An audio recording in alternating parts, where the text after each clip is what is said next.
کوئی پلیا ناز تے نخریاں وچ، کوئی ریت گرم تے تھل چلیا،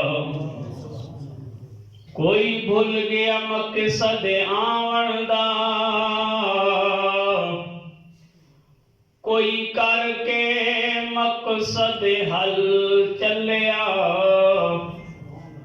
اتھے ہر کوئی فرید مسافر ہے، کوئی اج چلیا کوئی کل چلیا۔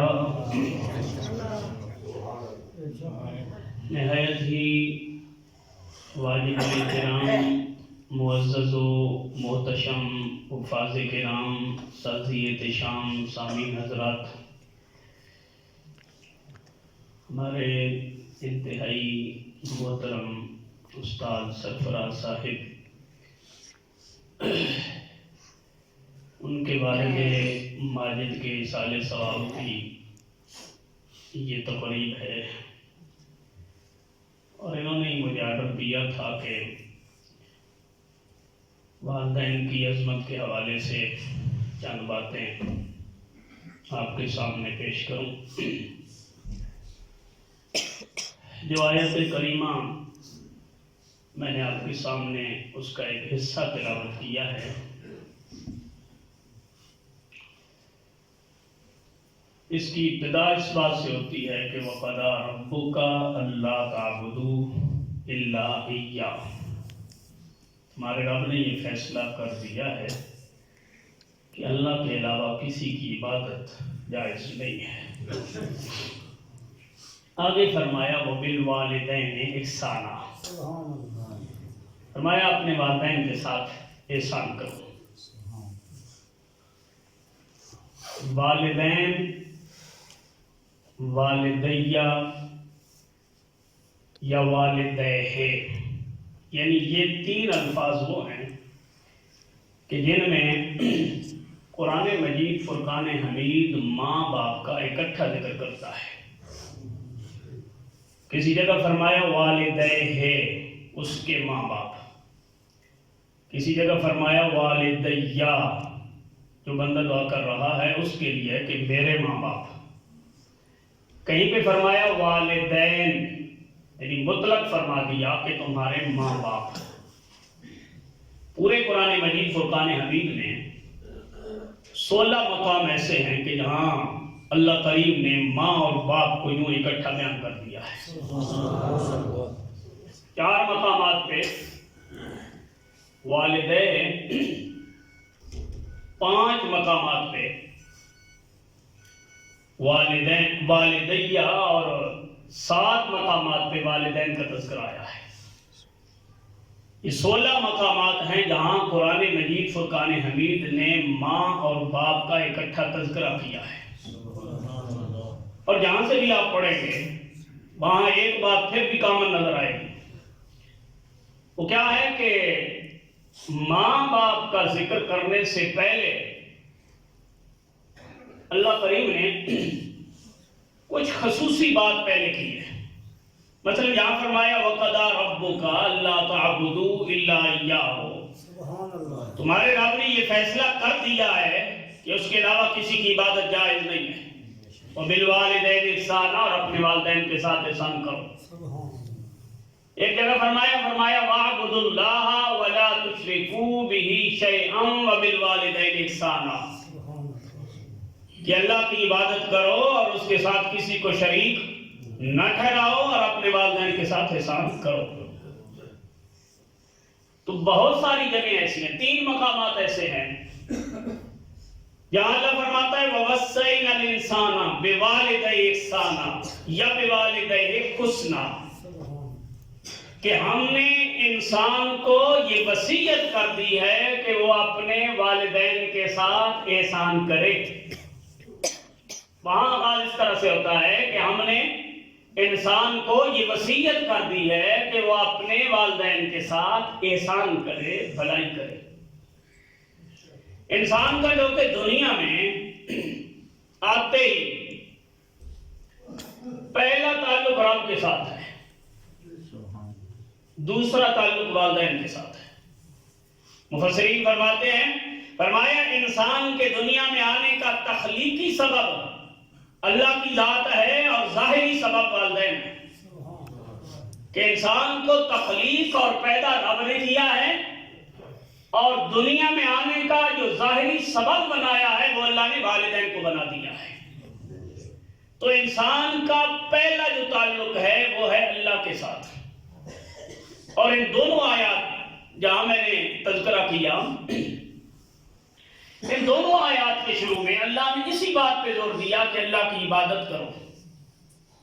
تو بعض مفسرین فرماتے ہیں، فرمایا لوگوں کے ذہنوں میں فوراً یہ سوال اٹھتا ہے اللہ کون ہے؟ اللہ کو دیکھا نہیں، اللہ سے بات نہیں، ملاقات نہیں، تو ایک عام بندہ یہ کیسے پہچانے کہ میں نے اپنے اللہ کی عبادت کرنی ہے، اور اس کی اہمیت اتنی زیادہ ہے کہ اللہ نے جہاں والدین کا تذکرہ کیا پہلے اپنی ذات کی طرف متوجہ کیا، کیونکہ سب سے بڑی جو نعمت ہے ہمارا وجود وہ ہمیں مالک نے عطا کیا، یہ اس کا فضل خاص ہے، اور ذریعہ بنا دیا والدین کو، اس لیے دونوں کا ذکر اکٹھا کر دیا۔ وَاعْبُدُوا اللَّهَ وَلَا تُشْرِكُوا بِهِ شَيْئًا وَبِالْوَالِدَيْنِ إِحْسَانًا۔ اللہ کی عبادت کرو، اللہ کے ساتھ کسی کو شریک نہ ٹھہراؤ، اور والدین کے ساتھ احسان کرو۔ وَقَضَىٰ رَبُّكَ أَلَّا تَعْبُدُوا إِلَّا إِيَّاهُ وَبِالْوَالِدَيْنِ إِحْسَانًا۔ تمہارے رب نے یہ فیصلہ کر دیا ہے اللہ کے علاوہ کسی کی عبادت جائز نہیں، اور اپنے والدین کے ساتھ احسان کرو۔ مفسرین نے فرمایا دیکھو نا اللہ کون ہے، جس ذات کی ہم نے عبادت کرنی ہے اس کے ساتھ ہمارا تعلق کیا ہے، اس کے ساتھ ہمارا رشتہ کیا ہے، اس کے ساتھ ہمارا کیا کانٹیکٹ ہے۔ اللہ کریم نے فرمایا اپنا تعارف کراتے ہوئے، پڑھا لکھا بندہ بھی سمجھ لیتا ہے، ان پڑھ بندہ بھی سمجھ لیتا ہے، ایک آیت کے 4 جملوں میں اللہ کریم نے پورا اپنا تعارف کروا دیا۔ فرمایا رب کی ذات اگر تم پہنچنا چاہتے ہو، دیکھنا چاہتے ہو کہ اللہ کون ہے، فرمایا اللہ الذی خلقکم، اللہ وہ ہے جس نے تمہیں بنایا۔ یعنی ہر بندہ یہ سمجھ سکتا ہے میں کون ہوں، میں کہاں سے آیا، میں پہلے کہاں تھا، میرا وجود کیسے آ گیا۔ اللہ نے فرمایا اپنے آپ پہ غور کرو تو تمہیں پتہ چل جائے گا۔ اللہ الذی خلقکم ثم رزقکم، اللہ وہ ہے جو تمہیں رزق دیتا ہے۔ ثم یمیتکم، اللہ وہ ہے جو تمہیں مارے گا۔ ثم یحییکم، اللہ وہ ہے جو تمہیں دوبارہ زندہ کرے گا۔ یعنی یہ مرنے کے بعد کی زندگی کی بات کی جا رہی ہے۔ اللہ تک اگر پہنچنا چاہتے ہو، اللہ کریم کی ذات نے تمہیں وجود عطا کیا، اللہ کریم کی ذات نے تمہیں کھانے پینے رزق کے سارے اسباب تمہارے لیے کھلے کر دیے۔ اللہ کریم کی ذات وہ ہے جو تمہیں موت دے گی، اور اللہ ہی وہ ہے جو مرنے کے بعد تمہیں دوبارہ زندہ کرے گا، اپنی بارگاہ میں پیش کر دے گا۔ لہذا اللہ نے پہلے اپنا تعارف فرمایا، فرمایا میں وہ ہوں جس نے سارے انعامات تمہارے اوپر کیے، لیکن ساتھ فرمایا وَبِالْوَالِدَيْنِ إِحْسَانًا، اپنے ماں اور باپ کے ساتھ احسان کرو۔ والدین دونوں کو کہا جاتا ہے، ماں بھی اس کے اندر شامل، باپ بھی اس کے اندر شامل۔ فرمایا ان دونوں کے ساتھ احسان کرو۔ وَبِالْوَالِدَيْنِ إِحْسَانًا إِمَّا يَبْلُغَنَّ عِندَكَ الْكِبَرَ أَحَدُهُمَا أَوْ كِلَاهُمَا فَلَا تَقُل لَّهُمَا أُفٍّ وَلَا تَنْهَرْهُمَا وَقُل لَّهُمَا قَوْلًا كَرِيمًا۔ اللہ نے فرمایا والدین کے ساتھ احسان کرو، آگے خاص ان کی کیفیت کو بیان کیا۔ اما یبلغن عندک الکبر، اگر ان دونوں میں سے کوئی ایک، احدہما او کلاہما، یہ دونوں تمہارے سامنے بوڑھے ہو جائیں، یا دونوں میں سے ایک تمہارے سامنے بوڑھا ہو جائے، فلا تقل لہما اف، تمہیں ان سے بات کرنے کا موقع ملے کسی بات کے جواب میں اف بھی نہیں کہنا. یہ انسان اکتاہٹ کے انداز میں جب جملہ بولتا ہے، تھکاٹ اور بیزاری کے عالم میں جو بندہ جملہ بولتا ہے، انسان اضطرابی کیفیت کے اندر جا کے، بے چینی کے اندر جا کے، دل کی سے نہیں بلکہ اکتاہٹ کی کیفیت میں جا کے اف بول دیتا ہے کہ کس مسئلے میں پھنس گیا. کیا مجھے خدمت کرنے کا یہ موقع بنا ہے کہ میں اب صبح و شام باپ کے ساتھ ہی لگا ہوا ہوں. کون ہے جو میرا کاروبار چلائے گا؟ کون ہے جو گھر کے اخراجات چلائے گا؟ کون ہے جو میرا دیگر نظام چلائے گا؟ میری تو صبح و شام اپنے ماں باپ کی خدمت پہ جا رہی ہے. فرمایا گا ہر طرف سے تمہیں منہ موڑنا پڑے موڑ دو، لیکن ماں باپ کی طرف سے کبھی منہ نہ موڑنا. یعنی اس عالم کے اندر کہ تمہارے ماں باپ تمہارے سامنے بوڑھے ہو جائیں، انسان کو بڑھاپے کے اندر بڑی ضرورت ہوتی ہے، سہارے کی ضرورت ہوتی ہے، آمدن کی ضرورت ہوتی ہے، سکون کی ضرورت ہوتی ہے، اچھے پول کی ضرورت ہوتی ہے، اچھی کمپنی کی ضرورت ہوتی ہے. انسان کے کھانے پینے کے اخراجات کو پورا کرنے کے لیے یہ ساری ذمہ داریاں اللہ کریم نے اولاد کے سر ڈالی. فرمایا تم نے اپنے ماں باپ کے سامنے اف بھی نہیں کہنا. علماء نے فرمایا جب اف نہیں کہنا اس کا مطلب ہے باقی کچھ بھی کہیں تو حرام. اف تک پابندی لگا دی گئی کہ تم نے بیداری کا اعلان بھی نہیں کرنا. امام فخر الدین رازی رحمۃ اللہ تعالی علیہ نے تفسیر کبیر کے اندر فرمایا یہاں پر یہاں تک کہہ دیا ہے اگر ماں باپ بستر کے اوپر پیشاب کر دیں، اولاد کو پیشاب اٹھانے کا موقع ملے، فرمایا اس وقت اپنے ناک کے اوپر کپڑا بھی نہیں ڈالنا.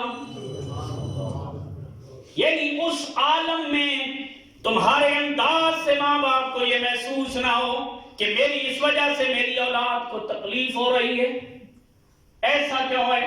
فرمایا غور کرو، جب تم چھوٹے تھے تم پیشاب بستر پہ کر دیتے، تم پیشاب کپڑوں میں کر دیتے، کبھی تمہاری ماں نے اپنی ناک پر کپڑا نہیں ڈالا. لہذا آج اگر باپ یا ماں اس کیفیت کو پہنچ گئے ہیں اور وہ بستر کے اوپر پیشاب کر دیتے ہیں، علماء نے فرمایا پیشاب اٹھاتے ہوئے بھی اپنی ناک کے اوپر کپڑا نہیں ڈالنا. اس عمل کی وجہ سے تمہارے ماں باپ کو تکلیف ہو سکتی ہے، بلکہ اتنے خلوص دل اور جذبے کے ساتھ ماں باپ کی خدمت کرنی ہے کہ ماں باپ ہمیشہ کے لیے تم سے راضی جائیں. اما یبلغن عندک الکبر احدہما او کلاہما فلا تقل لهما اف ولا تنہرہما. دوسرا جملہ اللہ نے ارشاد فرمایا انہیں جھڑکنا نہیں ہے. جب اف نہیں کہنا تو جھڑکنا کہاں تھا؟ لیکن اس کا علیحدہ قرآن نے ذکر کیا ہے کہ کوئی کسی غلط فہمی میں نہ رہ جائے. انہیں جھڑکنا نہیں ہے کہ ماں باپ کا کوئی کام تمہاری مرضی اور منشا کے خلاف چلا جائے، یا ماں باپ سے تم زیادہ عقل مند پڑھے لکھے سیانے ہو جاؤ، یا ماں باپ سے منصب میں آگے بڑھ جاؤ تو تم یہ سمجھو کہ ماں باپ ان پڑھ ہیں، وہ پیچھے رہ گئے، وہ کم پڑھے لکھے ہیں، وہ کم عقل و شعور والے ہیں اور میں آگے نکل گیا ہوں. فرمایا جس منصب پر بھی پہنچ جاؤ ماں باپ کے سامنے تمہیں بات کرنے کی ضرورت نہیں ہے. وَلَا تَنْهَرْهُمَا، جھڑکنا بھی. وَقُلْ لَهُمَا قَوْلًا كَرِيمًا. یا اللہ اف بھی نہیں کہنی، جھڑکنا بھی نہیں ہے، کرنا کیا ہے؟ فرمایا جب ان سے بات کرنی ہے نا تو بڑے پیارے انداز میں کرنی ہے. قولاً کریما، قولاً کریما، بڑے میٹھے انداز میں ماں باپ سے بات کرنی ہے. جی امی جی، جی ابا جی، جو آپ کا حکم میری سر آنکھوں پر، جو آرڈر کر دیں میں حاضر. یعنی بڑے پیارے انداز میں اپنی ماں اور باپ کو مخاطب کرنا ہے. خدمت کا کوئی موقع آپ سے نہیں جانے دینا.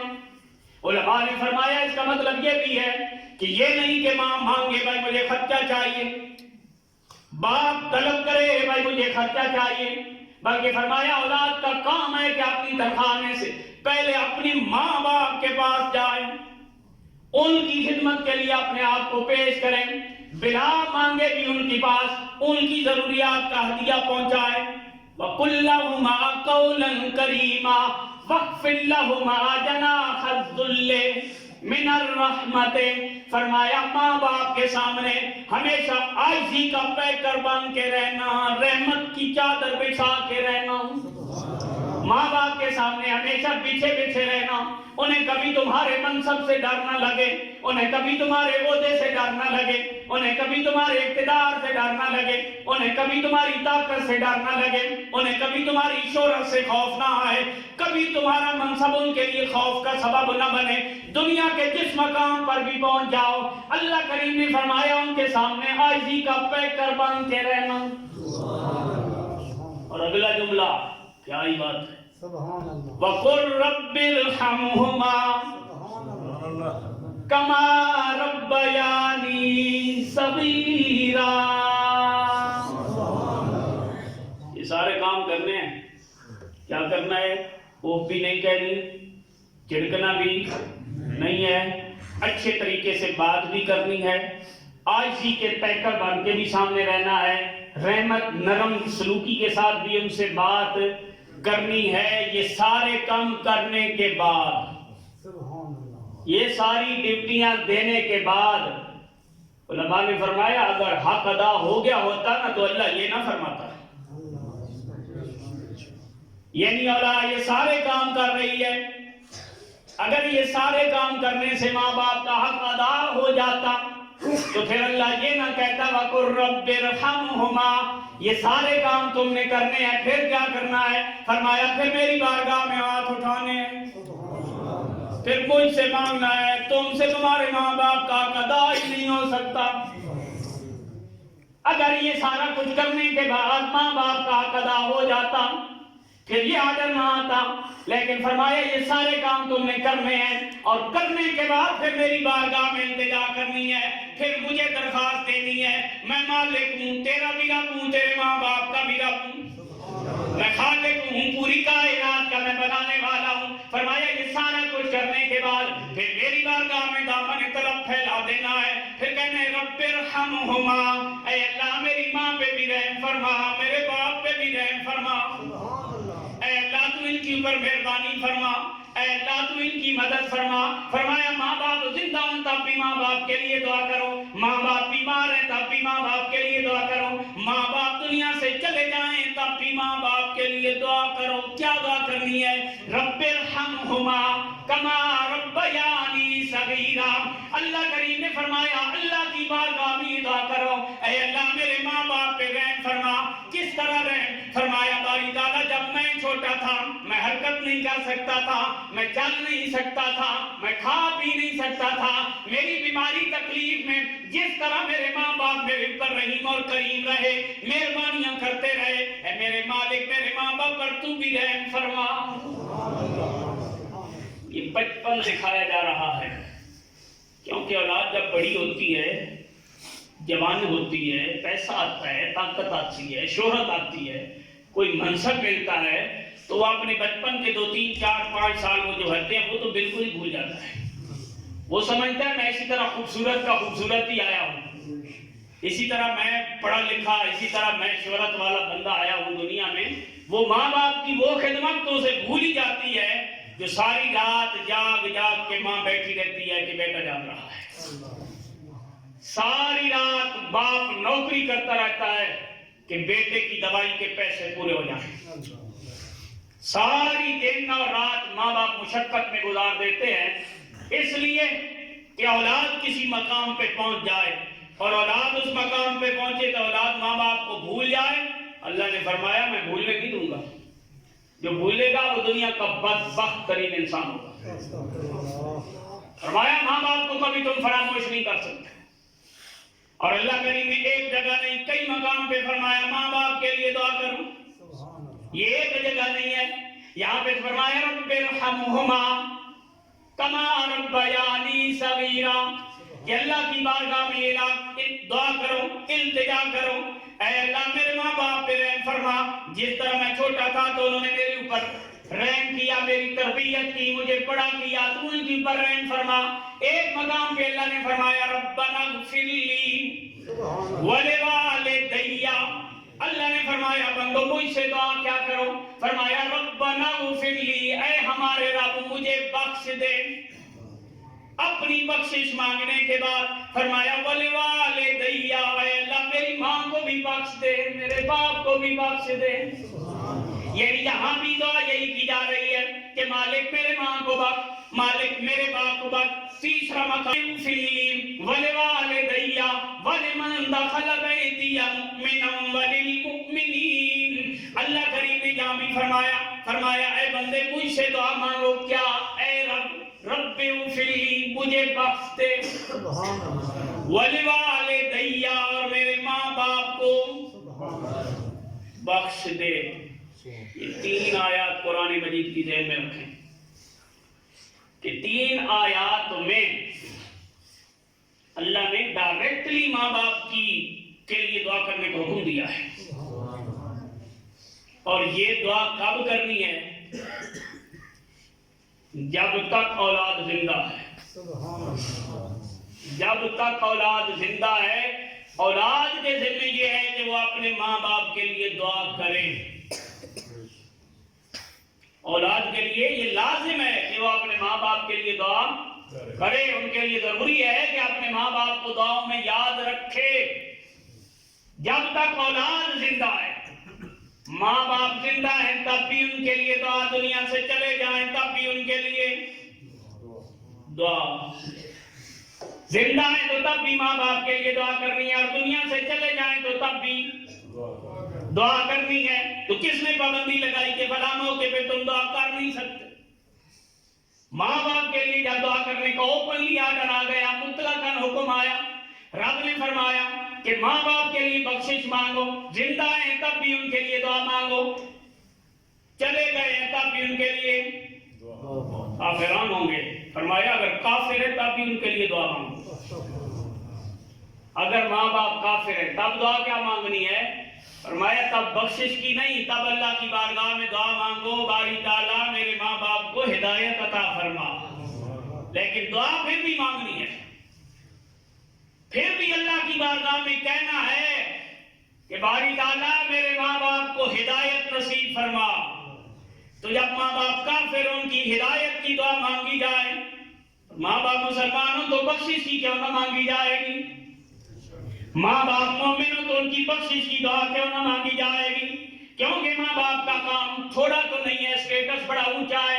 آقا کریم صلی اللہ علیہ وآلہ وسلم نے فرمایا جو بندہ ماں اور باپ ان کے چہرے کی زیارت کرتا ہے، اللہ مقبول حج کا ثواب عطا فرما دیتا ہے۔ ماں باپ کے چہرے کو محبت کی نظر سے دیکھنے والا مقبول حج کا ثواب پاتا ہے۔ لاکھوں روپے لگا کے بندہ جائے، حج کرے گی، عمرہ کرے، قبول ہو نہ ہو کوئی پتہ نہیں ہے، نہ جانے کتنی خامیاں یا کمزوریاں رہ جائیں گی، لیکن اگر کوئی بندہ پیار کے ساتھ، محبت کے ساتھ، تعظیم کی نظر کے ساتھ اپنے ماں باپ کے چہرے کی زیارت کرتا رہتا ہے، اسے مقبول حج کا ثواب ملتا ہے۔ صحابہ نے عرض کیا یا رسول اللہ صلی اللہ علیہ وسلم، نظر ڈالنے پہ پھر ہٹانے پہ ٹائم ہی کوئی نہیں لگتا، اگر تھوڑی سی دیر میں ہم نظر ہٹا لیں، دوبارہ ڈالیں، پھر ہٹا لیں، پھر نظر ڈالیں، اگر ہم دن میں 100 مرتبہ یہ ثواب لینا چاہیں یا رسول اللہ پھر ہمارے لیے کیا حکم ہے؟ اللہ کے محبوب نے فرمایا اللہ کی رحمت وسیع ہے، تم 100 مرتبہ دن میں ماں باپ کو دیکھو گے، وہ مالک 100 حج عطا فرما سکتا ہے۔ یہ وہ چہرہ ہے جن کی طرف سے آج کی نوجوان نسل منہ موڑے جا رہی ہے۔ اور پھر جب ماں باپ ہوں بیمار اور ہوں چارپائی پر، اس وقت تو جس کیفیت میں، کیونکہ میں بھی اس تجربے سے گزرا ہوں اور استاد سرفراز صاحب بھی اس تجربے سے گزرے ہیں یا ان کے بھائی بھی گزرے ہیں، کہ اس وقت بندہ جس کیفیت کی نظر ماں باپ کے چہرے پہ ڈالتا ہے نا، وہ تو رنگ ہی اور ہوتا ہے اس وقت۔ اور بالخصوص جب کریٹیکل سچویشن ہو جائے کہ بندے کو یقین ہو جائے کہ اب بچنے کے چانسز مشکل ہیں، اس وقت تو یہی ہوتا ہے کہ مالک ایمان دینا، اسلام پہ موت دینا، اپنے محبوب کی شفاعت سے بہرہ بر کرنا، اس وقت بندے کا یہی صورتحال ہوتی ہے. اور وہ خوش نصیب اولادیں ہیں کہ جنہوں نے آخری ایام میں اپنے ماں باپ کی خدمت کا جنہیں موقع ملا ہے. یہ بھی قسمت کی بات ہوتی ہے، نصیب اور مقدر کی بات ہے. بڑی بڑی دنیا، بڑے بڑے سٹیج پہ لوگ پہنچ جاتے ہیں، لیکن ماں باپ کی خدمت تو رہی دور، جنازے میں نہیں پہنچ پاتے، دعا میں شریک نہیں ہو پاتے. آقا کریم صلی اللہ علیہ وسلم سے روایت کی ہے مولا علی نے، مولا علی شیر خدا رضی اللہ تعالیٰ عنہ نے فرمایا جس وقت میرے آقا کریم ہجرت کر کے آئے مکے سے مدینے کی طرف اور مجھے کچھ امانتیں دیں اور فرمایا ان امانتوں کو پاس رکھو اور صبح واپس لوٹا کے آ جانا. تو آقا کریم صلی اللہ علیہ وسلم نے ارشاد فرمایا 3 کام ایسے ہیں، سبحان اللہ،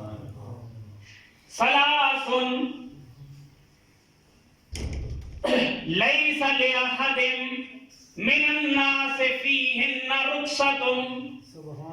3 کام ایسے ہیں کہ جن میں کسی بندے کو کوئی اجازت نہیں ہے، چھٹی نہیں ہے، رخصت نہیں ہے. بعض کام ایسے ہمارے جہاں میں چھٹی ہوتی ہے، مثلا بندہ بہت زیادہ بوڑھا ہو گیا، روزے نہیں رکھ سکتا، اسے چھٹی ہوتی ہے کہ روزہ نہ رکھے اور فدیہ دے. بہت سارے ایسے مسائل ہیں. یہاں جو حضرت مولا علی عرض کرتے ہیں، آپ نے فرمایا، میرے کریم آقا نے فرمایا ثلاث لیس لأحد من الناس فیہن رخصۃ. 3 کام ایسے ہیں کسی بندے کو ان 3 کاموں میں کوئی اجازت، کوئی رخصت، کوئی چھٹی نہیں ہے. کون سی؟ فرمایا بر الوالدین کان مسلما او کافرا. ماں باپ کے ساتھ نیکی کرنی ہے، چاہے ماں باپ مسلمان ہیں چاہے کافر ہیں. یہاں کوئی رخصت نہیں ہے. ماں باپ کے ساتھ تم نے بھلائی کرنی ہے. اور میں وہ کافر کے بارے میں پہلے بتا چکا ہوں کہ ان کے لیے دعا کیا کرنی ہے کہ مولا انہیں ہدایت دے دے. گناہگار ہیں، مولا انہیں بخش دے. دین سے دور جا رہے ہیں، مولا انہیں صراط مستقیم پہ لا. لیکن دعا کرنی ہے. بر الوالدین کان مسلما او کافرا. فرمایا پہلا کام یہ ہے کہ والدین کے ساتھ تم نے نیکی کرنی ہے، چاہے والدین مسلمان ہیں چاہے والدین کافر ہیں. کسی صورت میں تمہیں رخصت نہیں ہے کہ ماں باپ کا حق چھوڑ دو، بلکہ تم نے اپنا حق ادا کرنا ہے. اللہ کی بارگاہ میں دعا کرتے رہنا ہے، اللہ کی بارگاہ میں التجا کرتے رہنا ہے. ووفاء العہد لمسلم کان مسلما کان او کافرا. اللہ کریم کے محبوب نے فرمایا وعدہ پورا کرنا، چاہے مسلمان سے وعدہ کیا ہو تب بھی پورا کرو، کافر سے وعدہ کیا ہو تب بھی پورا کرو. یعنی وعدہ پورا کرنا یہ بھی دونوں طرف سے.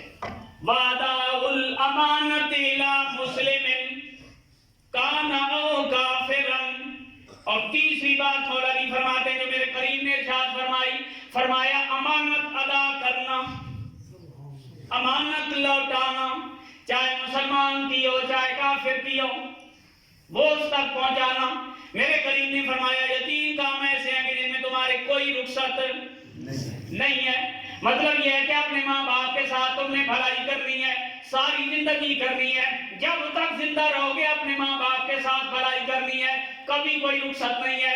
آقا کریم صلی اللہ علیہ وآلہ وسلم کی بارگاہ میں ایک عورت آ کے کہنے لگی حضور والا میری ماں کافرہ ہے، میرے گھر میں آئی ہے، اب کیا میں اپنی ماں کے ساتھ اس حالت کے اندر بھی سلوک کروں یا نہ کروں؟ حضور نے فرمایا اس کا کفر اپنی جگہ، تیرا ماں ہونا اپنی جگہ.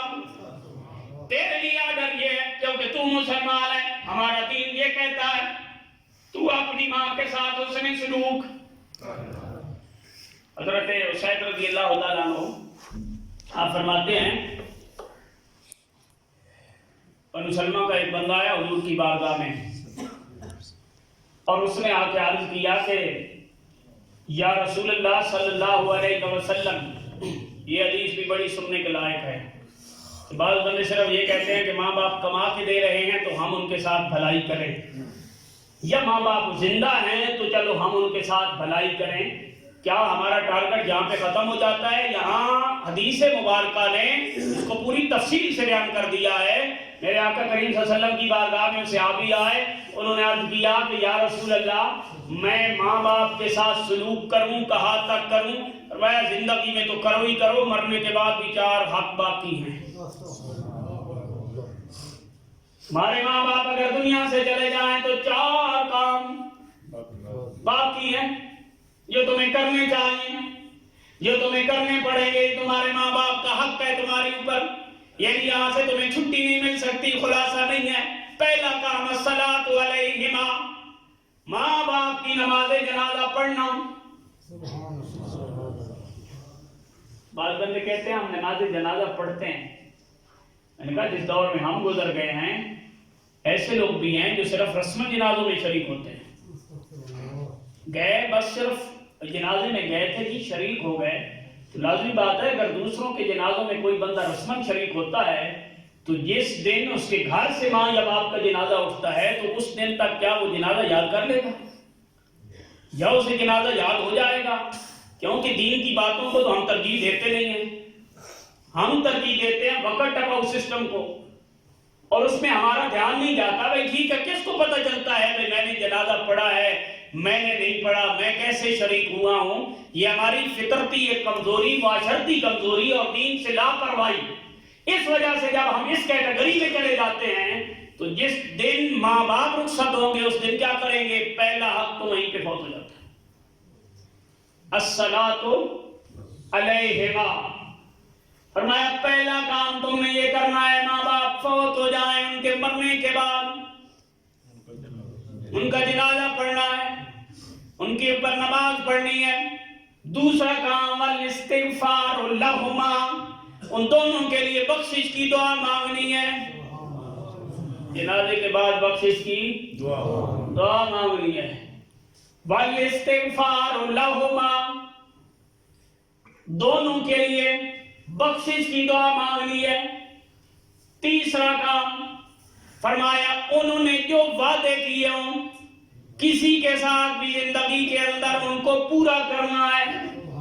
کسی کے ساتھ باپ وعدہ کر گیا میں تمہارا یہ کام کروں گا، باپ وعدہ کر گیا میں تمہیں یہ قرضہ دوں گا، باپ وعدہ کر گیا میں تمہارے اس کام آؤں گا، اگر اولاد کے علم کے اندر ہے اولاد کے اوپر حق ہے باپ کے کیے ہوئے وعدے پورے کرے۔ یعنی جو وعدہ والد کر گیا یا والدہ کر گئی ان وعدوں کو اس کی زندگی کے بعد پورا کرنا یہ اولاد کی ذمہ داری ہے۔ اولاد کا کام ہے اپنے باپ کے وعدے کیے ہوئے وعدے پورے کریں، یہ ان کے لیے ضروری ہے۔ اور چوتھی بات وَإِكْرَامُ صِدِيقِهِمَا، ماں باپ کے دوستوں کے ساتھ عزت کا تعلق قائم رکھنا، تقریم کا تعلق قائم رکھنا۔ جس طرح کی دوستی ان کی ماں باپ کے ساتھ تھی، ماں کی سہیلیاں تو ان سے رابطہ، باپ کے دوست ہیں تو ان سے تعلق، یعنی ماں باپ کے ساتھ جو ریلیشن جن لوگوں کا تھا ان کے ساتھ اسی تعلق کو قائم رکھنا۔ میرے کریم نے فرمایا یہ 4 کام ہیں جو مرنے کے بعد تمہاری ذمہ داری ہے کہ تم نے پورے کرنے ہیں۔ صرف زندگی میں یہ نہیں کہ ختم ہو جاتے ہیں، مرنے کے بعد بھی یہ باقی رہتے ہیں۔ حضور نبی کریم صلی اللہ علیہ وسلم کی بارگاہ میں ایک بندہ آیا، اس نے آ کے پوچھا یا رسول اللہ سب سے زیادہ حق میرے اوپر کس کا ہے؟ فرمایا تیری ماں کا۔ یا رسول اللہ اس کے بعد؟ فرمایا تیری ماں کا۔ یا رسول اللہ اس کے بعد؟ فرمایا تیری ماں کا۔ یا رسول اللہ اس کے بعد؟ فرمایا تیرے باپ کا۔ مفسرین نے فرمایا کہ 3 مرتبہ پہلے یہ کہا تیری ماں کا حق ہے، چوتھی مرتبہ فرمایا تیرے باپ کا حق ہے۔ اس کا مطلب کیا ہے؟ محدثین فرماتے ہیں، شارحین فرماتے ہیں کہ اس کا معنی کیا ہے؟ انہوں نے فرمایا کیونکہ ماں کی ذمہ داریاں پہلے شروع ہوتی ہیں، عمل کی تکلیف ماں نے اٹھائی، پیدائش کی تکلیف ماں نے اٹھائی، اور جب پرورش کا موقع آیا تو اس وقت وہ تکلیف ماں بھی اٹھا رہی ہے باپ بھی اٹھا رہا ہے۔ لہذا پہلے 2 کاموں میں باپ اکیلا ہے اور تیسرا ماں، 3 کام ماں کے ہو گئے اور چوتھا کام پرورش کے اخراجات اٹھانا یہ باپ کی ذمہ داری ہے۔ تو لہذا فرمایا 3 حق اس لیے ماں کے بیان کیے اور 1 مرتبہ باپ کا تذکرہ کیا۔ باقی آپ کوئی ان کے اندر تفاوت ہے کہ بھئی ماں کو اگنور کر کے باپ کی طرف اولاد چلی جائے یا باپ کو اگنور کر کے ماں کی طرف اولاد چلی جائے، قطعاً ایسا نہیں ہو سکتا. شریعت قطعی طور پہ ایسی اجازت نہیں دیتی، بلکہ فرمایا ماں کی خدمت ضروری ہے، باپ کی تعظیم.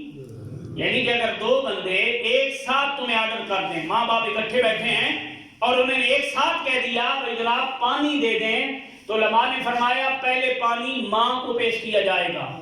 حق کے خدمت ماں کا زیادہ ہے کہ ماں کمزور ہے، اور بعد میں باپ کو پیش کیا جائے گا. لیکن فرمایا حق کے تعظیم جو ہے یہ ماں سے باپ کا زیادہ ہے، کیونکہ عورت کے اوپر بھی لازم ہے کہ وہ اپنے شوہر کی خدمت کرے. حضور نے فرمایا اللہ کے علاوہ اگر کسی کو سجدہ کرنا جائز ہوتا تو میں عورت کو حکم دیتا کہ وہ اپنے خامد کو سجدہ کرتی. تو لہذا اس عورت کے اوپر بھی لازم ہے کہ وہ اس خامد کی تعظیم کرے، تو اس کے جو باپ کی تعظیم ہے وہ ماں کے اوپر بھی لازم ہے. اس لیے فرمایا اگر حق کے خدمت دیکھا جائے گا تو ماں فوق ہے، حق کے تعظیم دیکھا جائے گا تو باپ فوق ہے. لیکن اہانت، توہین، بے پرواہی، بے سلوکی، بد سلوکی کسی کے ساتھ کرنے کی اجازت نہیں ہے. یہ ماں باپ کے لیے کنفرم اصول ہے. اور ماں باپ، آقا کریم صلی اللہ علیہ وسلم کی ایک اور حدیث ہے، فرمایا جو بندہ یہ چاہتا ہو میری زندگی لمبی ہو جائے، میرا رزق وسیع ہو جائے، بس آخری بات یاد کرنے لگا، میری زندگی لمبی ہو جائے اور میرا رزق وسیع ہو جائے، وہ اپنے ماں باپ کے ساتھ حسن سلوک کرے، اپنے قریبی رشتہ داروں کے ساتھ حسن سلوک کرے. مجھے خالی میں فاتح خانی کے لیے حاضر ہوا، ساسا فرما رہے تھے کہ والد محترم نے 90 سال عمر پائی ہے، تو میرے ذہن میں سوال گھومنے لگا کہ یقیناً صلہ رحمی پیچھے ہوگی.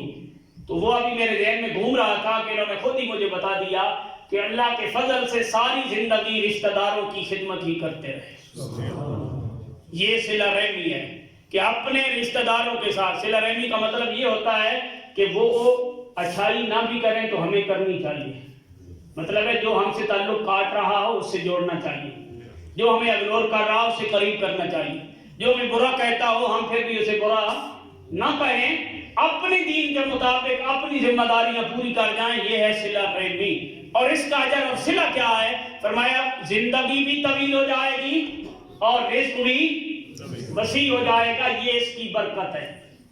اور استاد صاحب کے ساتھ، سرفراز صاحب کے ساتھ میرا بھی ایک تعلق تھا، ہے، اللہ کرے تا قیامت قائم رہے، بلکہ قیامت کے بعد بھی، کیونکہ ہمیں ضرورت رہے گی ایک دوسرے کی. مسلمان کے کام آئے گا قیامت کے بعد بھی. ایمان یقین پکا رکھیں اللہ کے فضل سے. اہل ایمان کی دوستی الاخلاء یومئذ بعضهم لبعض عدو الا المتقین. فرمایا ساری دوستیاں دشمنی میں بدل جائیں گی، لیکن اللہ کے بندوں کی دوستی اس دن بھی قائم ہی رہے گی.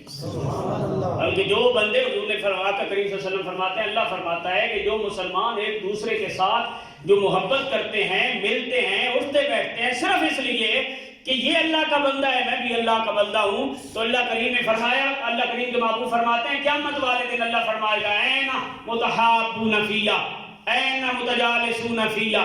اللہ قیامت والے دن فرمائے گا جو دو بندے میرے لیے ایک دوسرے کے ساتھ پیار کرتے تھے وہ آگے آ جائیں. وہ کدھر ہیں؟ جو دو بندے میری وجہ سے ایک دوسرے کے ساتھ محبت کرتے تھے وہ کہاں ہیں؟ ان کو اللہ بلائے گا. تو یہ اجر قیامت والے دن بھی ملے گا. پر ان کا ایک اور میرے ساتھ تعلق یہ ہے جو میں حدیث کا آخری جملہ پڑھا نا، اکرام صدیقہما، کہ والدین کے دوستوں کی بھی عزت کرو. استاد سرفراز صاحب کی میرے والد صاحب کے ساتھ بھی بڑی گہری دوستی تھی، اور جس وقت یہ سرالی میں پڑھاتے رہے تو میرے والد صاحب سکول کونسل کے چیئرمین رہے، اور کافی عرصہ ان کا اور ان کا ایک گہرا ریلیشن رہا، اور اپنے جذبات کا اظہار انہوں نے ان کے چیلن کے اوپر بھی کیا. تو ہمارے اوپر بھی یہ لازم اور ضروری تھا کہ کسی کیفیت میں بھی اس موقع پہ حاضری دی جائے. اللہ کے فضل سے ان کو پتہ ہے میری صحت کا، اللہ کے فضل سے مجھے موقع مل گیا اور میں آپ کے سامنے حاضر ہو گیا ہوں. اللہ کریم ہمارے اس تعلق اور رشتے اور اس محبت کو قائم اور دائم رکھے، اور اس کا صلہ میرے مالک کریم ہمارے والدین کو، ان کے والد صاحب کو، میرے والدین کو اللہ کریم عطا فرمائے، نصیب فرمائے. کیونکہ ان کا وہ تعلق میرے قبلہ والد محترم کے ساتھ بھی ایک بڑا گہرا رہا. وہ جب سکول کونسل کے چیئرمین رہے تب بھی، اور پھر علاقے کے اندر ہمارے گاؤں کی جو ایک اور والد صاحب کے دوست ہیں اظہر آباد صاحب، ان کے ساتھ مل کے پوری جو جنازہ گاہ تعمیر کی اور اس کے اندر جو ان کا کام رہا، تو یہ سارے لوگ جتنے بھی والد صاحب کے دوست ہیں، خواہش تمنا یہی ہوتی ہے کہ اللہ کریم ہماری طرف سے ان کی روح کو بھی سکون پہنچائے۔